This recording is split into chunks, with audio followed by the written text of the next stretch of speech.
Así es. Buenos días, Fernando. Vamos al presente. Buenos días, Fernando. Buenos días a toda nuestra audiencia. Oiga, usted sabe... Bueno, lo primero es lo primero. Lo primero. Quiero felicitar Sí, el al desfile pueblo de Pollera Las fue Tablas por esa extraordinario. extraordinaria representación de folclor de nuestras raíces. Miles de mujeres hermosas desfilando por las calles de Las Tablas en un orden increíble. Además, el tiempo los acompañó porque estaba nublado, No hacía tanto no calor. hacía tanta calor, pero había un espectáculo digno. Vea, ahí estaba Panamá. Ese es nuestro pueblo. Y es algo que uno debe valorar, la paz social que hay en este país. ¿Por qué?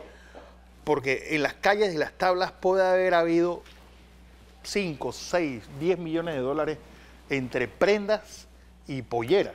Y no hubo incidentes que lamentar, ninguno. No solamente que no hubo incidente, había derroche de alegría. De belleza y de Mira, que alegría. felicito al pueblo santeño. Arranca también allá en Ocú, otro pueblo hermoso que nos brinda siempre las tradiciones que hacen que nosotros nos sintamos en el corazón como panameños, que arranca la feria de San Sebastián de Ocú. El Cristo de Quipula, también que es otro elemento importante. Nuestro país en el interior, dando la casta, ¿no?, por todos nosotros. A ver, que ese sería lo primero que tendría que decir en la mañana de hoy, porque También una banderada de lujo, ¿eh? todo, es una belleza ver esas niñas, niños, hombres, fue una cosa importantísima y además esplendorosa. Hasta por la noche siguió la fiesta y dobló el día siguiente, porque en Los Santos y en Las Tablas y en Herrera, si no se dobla la fiesta el día siguiente, No es fiesta. no es fiesta. Bueno, siempre que vieron las polleras, John Le Carré, cuando escribió El Sastre de Panamá, una de las cosas que más le llamaron la atención fue las polleras en el Festival de Guararé. Y dijo que era como ver ángeles flotando sobre las calles de Panamá. Llena de prenda y de hermosura. Bien, y aprovecho aquí para hablar un poco de baile. Dos bailes. Nosotros ya no sabemos definir dónde está lo personal y dónde está lo público. Hombre, que la diputada Kathleen Levy bailara sensualmente un baile de esa naturaleza. Si la gracia se comprara, la gracia yo compraría. Yo creo que nosotros hemos llegado a tal nivel ya, entonces la gente está tuiteando que si ella baila así, no tiene cerebro. Hombre, yo le quiero decir algo. Para coordinarse así como ella está, hay que tener cerebro, entre otras cosas. Y hay que tener gracia. De manera que no vamos a reducir el tema a ese tipo de cosas. Ese somos nosotros. Nosotros somos un pueblo caribeño. Y esas son nuestras mujeres y esos son nuestros hombres. ¿Qué vamos a hacer? ¿Qué vamos a hacerle? Ese es lo que tenemos que... Vamos a elevar el debate. Esa es mi recomendación. Bien, rápidamente al plano internacional. Oiga, Fernando, si aquí llueve en los Estados Unidos no escampa. El señor Trump se ha metido en tal nivel de atolladero que ahora dice que él no dijo lo que dijo, y con respecto a Corea se citó mal porque él no dijo que él tenía buenas relaciones con el presidente de Corea del Norte, sino que a él le gustaría. Opa. O sea, y ahora dice que el Wall Street hizo un fake news, una noticia falsa. Pero el mundo le ha caído a tu caso con respecto a decir que esos pueblos de mierda, que ahora dice que tampoco dijo eso, pero dijo que sí había dicho lenguaje duro. ¿Qué es un lenguaje duro? Pues. Entonces, hay una discusión que se vino en el mundo internacional afuera. Las declaraciones que dio el embajador de Panamá a través de una nota que hizo circular, esa nota es vieja, en la que él renuncia de su cargo de embajador de los Estados Unidos en Panamá dice que no estar de acuerdo con la política del señor Trump. A mí me surgen una serie de interrogantes con respecto a esa carta, que me gustaría que el embajador John Field, antes de irse, nos las aclare. Uno, ¿cuáles son las verdaderas diferencias que él tiene con la política del presidente de los Estados Unidos? Y dentro de esas diferencias, ¿cuáles de ellas se aplican a Panamá? ¿Qué es lo que le atañe a él? Porque ¿Qué es lo que ¿qué le más atañe a le él? importa que tenga Trump? ¿Qué tiene el presidente de los Estados Unidos en mente para nosotros que al embajador le preocupa? Porque si es Afganistán, ya sabemos otra cosa, pero Corea del Norte. O lo que le sea. pido al embajador de los Estados Unidos, con todo respeto, que todavía sigue siendo el embajador hasta el 9 de marzo, que nos aclare en qué consiste sus diferencias con el presidente Trump con respecto a Panamá. Y si no existe, entonces que lo diga. Porque si lo dice, si no dice y nos deja la especulación, podría usted, señor embajador, estar sembrando el germen el germen de una confrontación innecesaria si no es cierta, y necesaria si es cierta con los Estados Unidos. Por eso a mí me deja muchas interrogantes. En el mundo, Fernando, todas las cadenas mundiales citaron la carta del embajador como producto de la crisis de la política exterior de los Estados Unidos. Y muchas se preguntaban, yo recibí algunas llamadas de amigos míos periodistas de los Estados Unidos, ¿qué está pasando en Panamá con los Estados Unidos? Digo yo, que yo sepa, no. Que yo tema, muchas. Pero yo no puedo especular sobre cosas en las que no debemos dar eso. Estados Unidos está en medio de una situación en la que no hay que creerle nada a nadie. Y está evolucionando la crisis en forma adelantada. Mientras eso pasa en los Estados Unidos, en España, aparece hoy, o ayer, me lo vi en la madrugada, un artículo en El País, en la que ya se habla de la salida necesaria de Rajoy.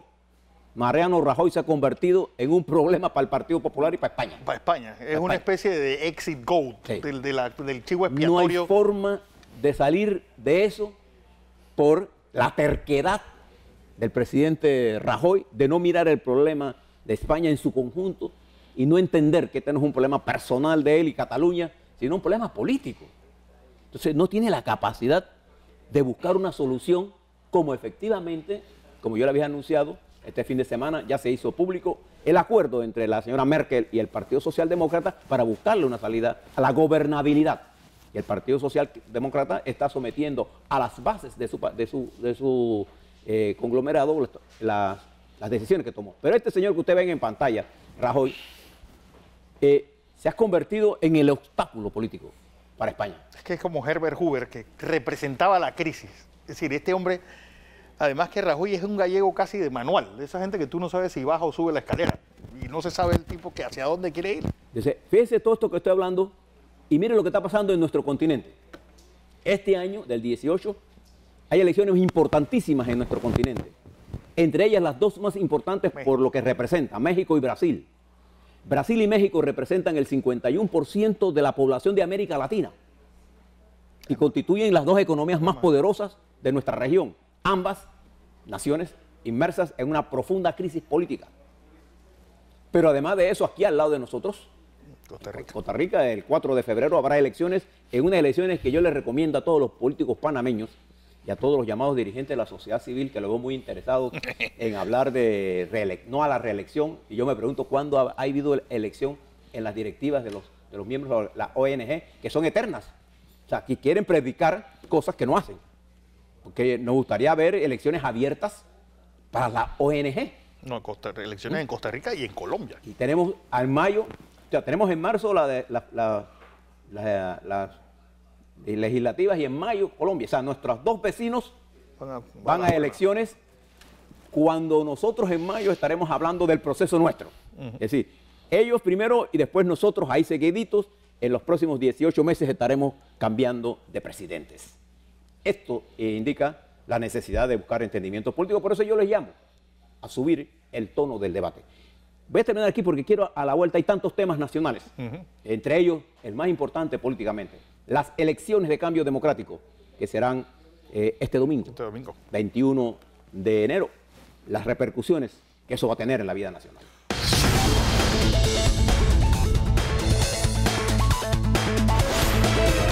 Bueno, comentarios políticos del ingeniero José Blandón Castillo.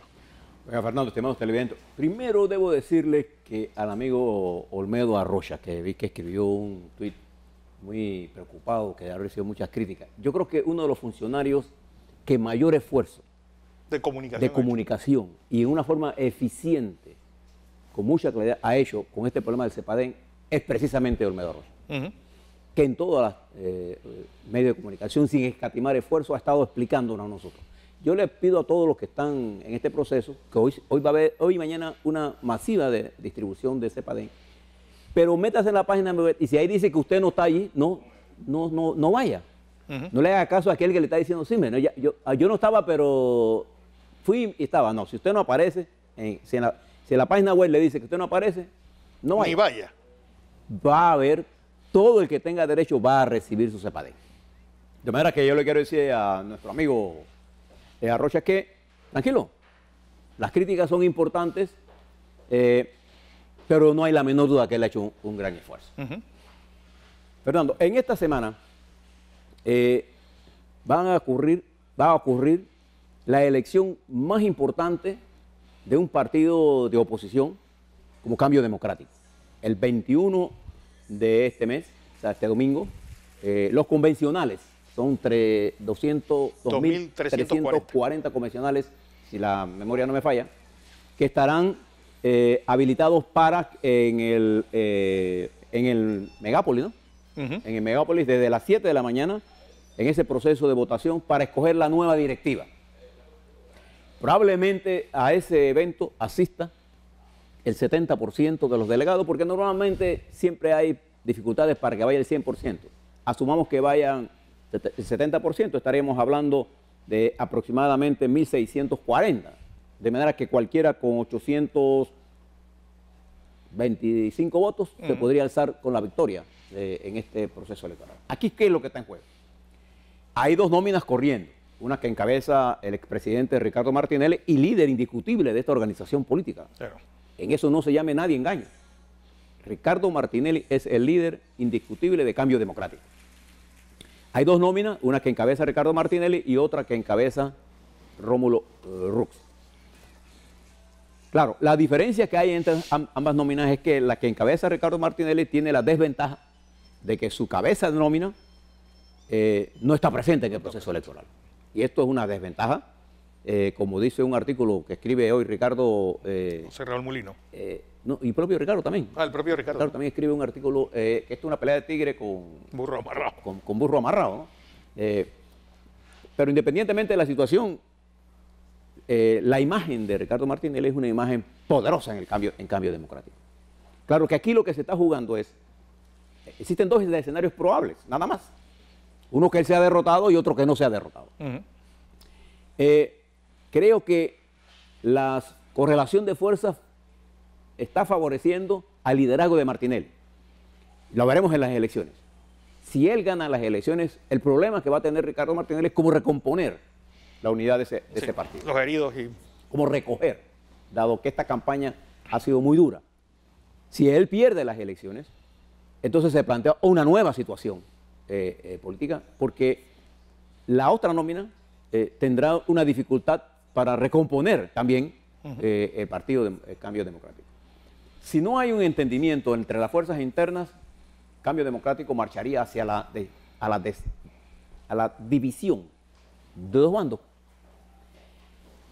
Esto creo que va a ser un escenario que ambas fuerzas irán a medir porque le restarían capacidad de cara a las elecciones del año 2019.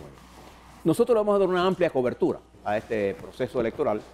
Debemos pedirle a todas las fuerzas políticas de este país que no interfieran en este proceso electoral. Que ese proceso electoral se debe dar en el marco de la espontaneidad, de la mayor libertad, para que cada delegado pueda escoger al que él desea. Y evitemos, porque cuando se trata de Cambio Democrático, los defensores de los derechos humanos de otro lado no le importa que se violen los derechos humanos allí. O sea, para que esa elección tenga validez, debe darse en los términos más transparentes posible. Esa es la realidad. Y que gane la fuerza que tengan los votos. Vuelvo y reitero, Cambio Democrático, ¿por qué es la importancia de esta convención y de esta decisión? Porque esta es la directiva que tendrá que llevar el liderazgo de este partido hacia las próximas elecciones. Y no hay la menor duda que por todo el nivel de acoso que Cambio Democrático ha recibido durante estos años, es el partido que mayor identificación de oposición tiene.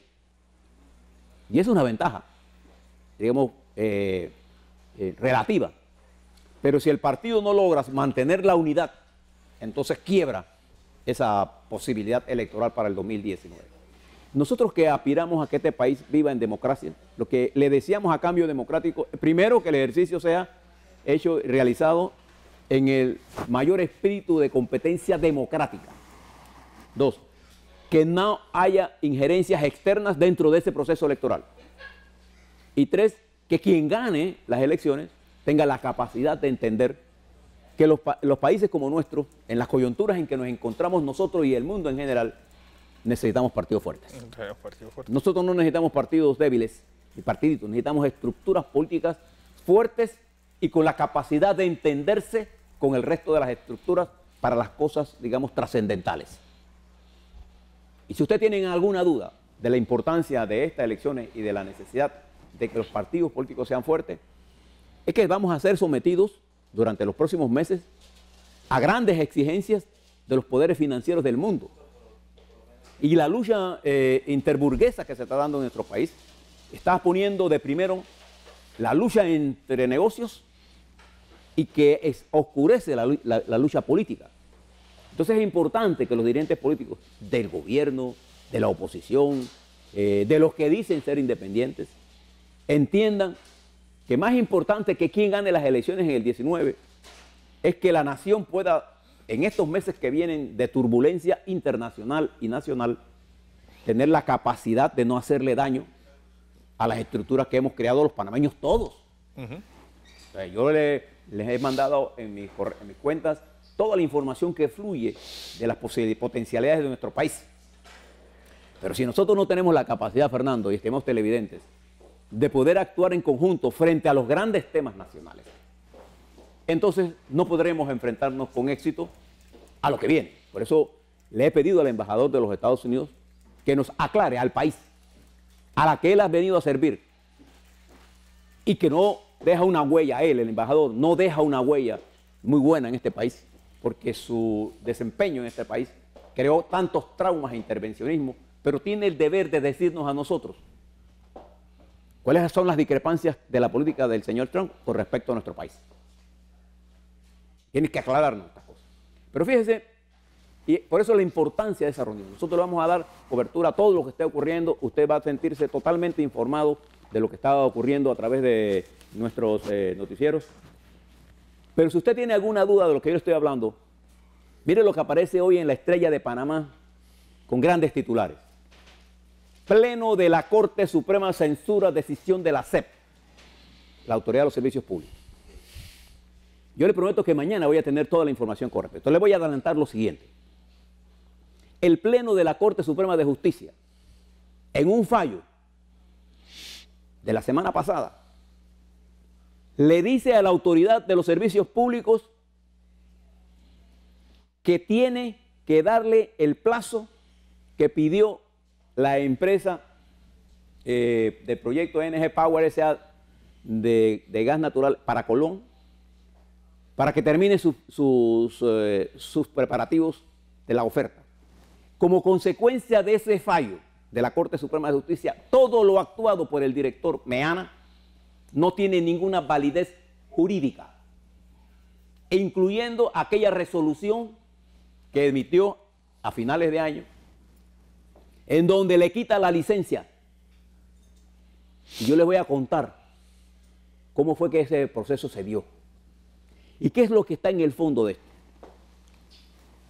Estos son 600 y tantos megawatts de generación térmica por gas, que en forma sistemática el señor Meana, y yo le he dicho aquí públicamente, en violación a claras disposiciones legales, ha venido deteniendo y canceló la licencia sin los debidos fundamentos jurídicos.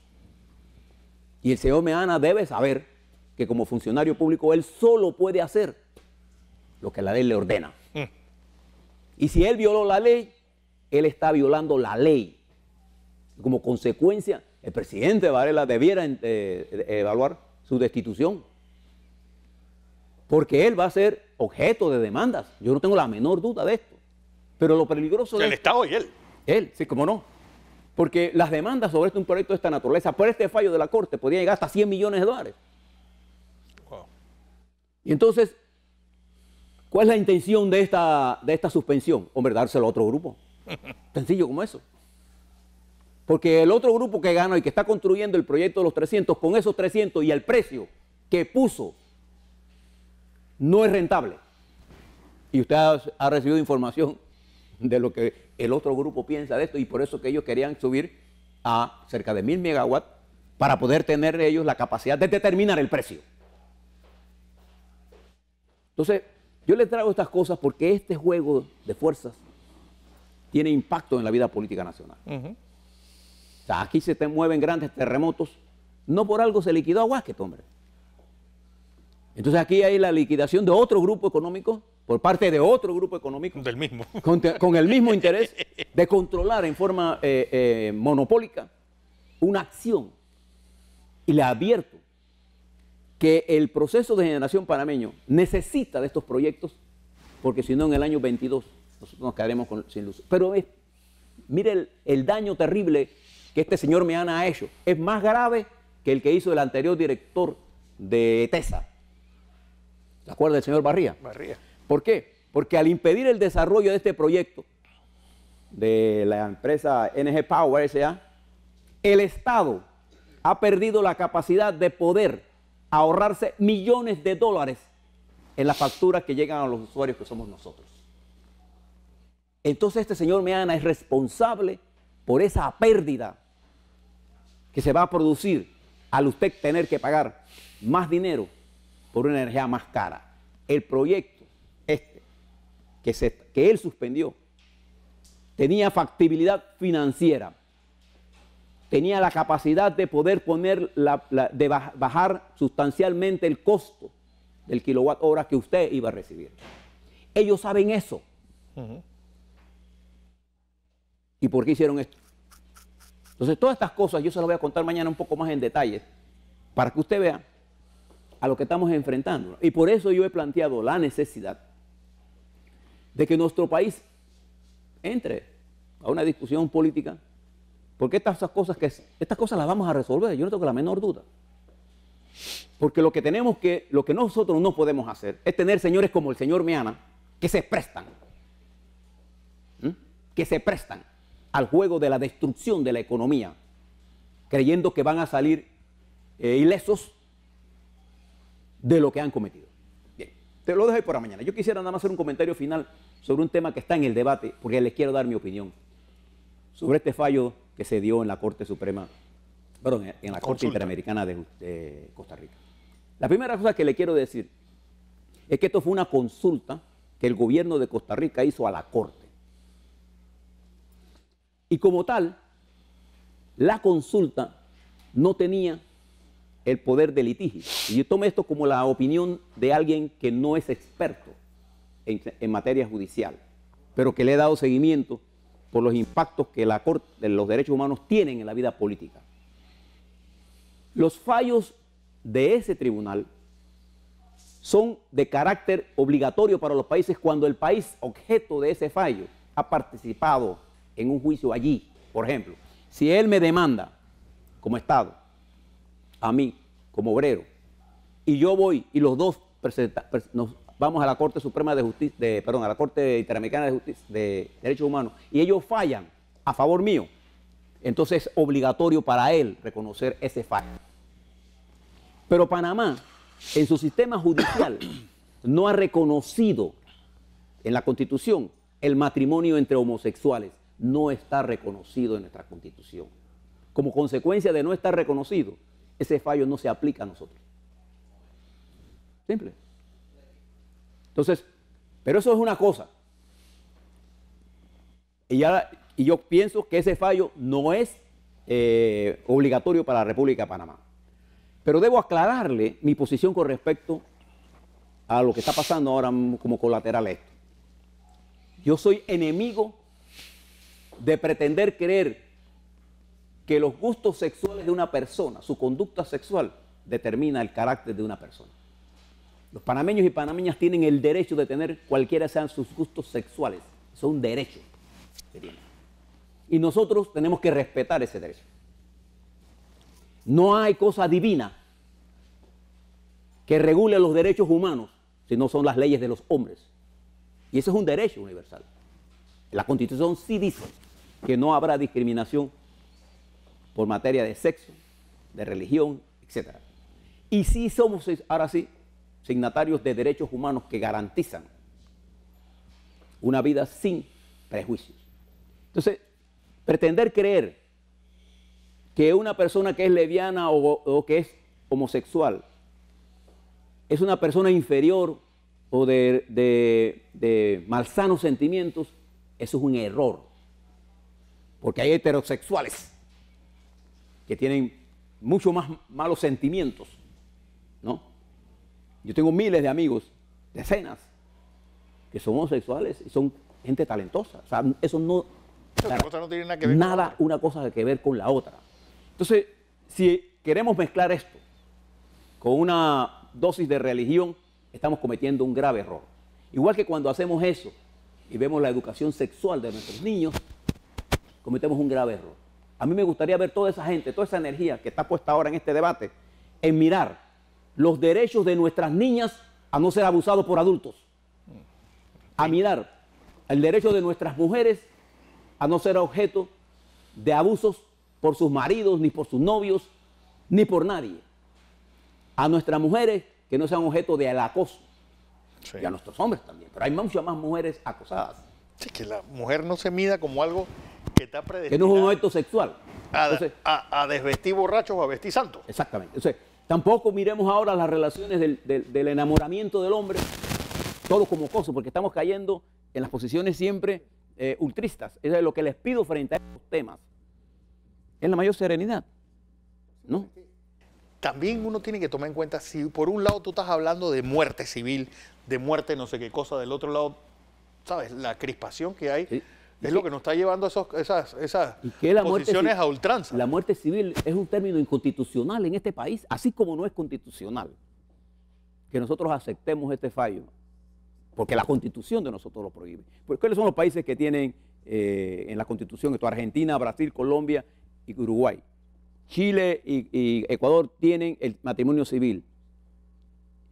Pero el resto de nuestros países, incluyendo Panamá, no tenemos el matrimonio homosexual garantizado en la Constitución. Pero fíjense, ahora hemos elevado la muerte civil. Sí, sí. O sea, aquella persona que sea condenada y paga ante la justicia humana su derecho por 5 años porque se robó una plata del Estado, ya quedó muerto porque no puede ocupar. Eso es una violación a los derechos humanos. Esa es la doble moral que se aplica. Eso es lo que yo le decía, que no haya reelección para los diputados, pero sí haya reelección para los dirigentes de la ONG, que nunca nos dicen a nosotros cuándo se hacen sus elecciones y nunca nos rinden cuenta, pero ellos quieren que los demás rindan cuenta. Además, ¿qué es el más deleznable para una sociedad? El asesinato, la violación de un menor, la corrupción. Es decir, ¿por qué la muerte civil solo a uno y no a todos, pues? Pero es que el principio de la justicia es que tú cumplas una condena, si es que eres culpable, ante la sociedad. Y una vez que tú hayas cumplido, se restablecen todos tus derechos. Ese es el principio constitucional. Si usted quiere vivir bajo otros principios constitucionales, entonces asuma el poder y luche contra nosotros, que creemos en los derechos humanos. Ahí está el proponente de esa ocurrencia, quedó envuelto en su propia maraña, que fue el PPK. ¿Ah, sí? Ahí está. Está a punto de que le den muerte. De caerse. La muerte civil que él hablaba, lo llevó cuando llegó al acuerdo con Fujimori. Entonces, esos son los problemas de ir a los radicalismos. Y por eso yo le he pedido a todos ustedes, cordura. No juguemos con el país de nuestros jóvenes. La diferencia entre un estadista y un político es que el estadista piensa en el futuro de las próximas generaciones y los políticos están pensando en las próximas generaciones.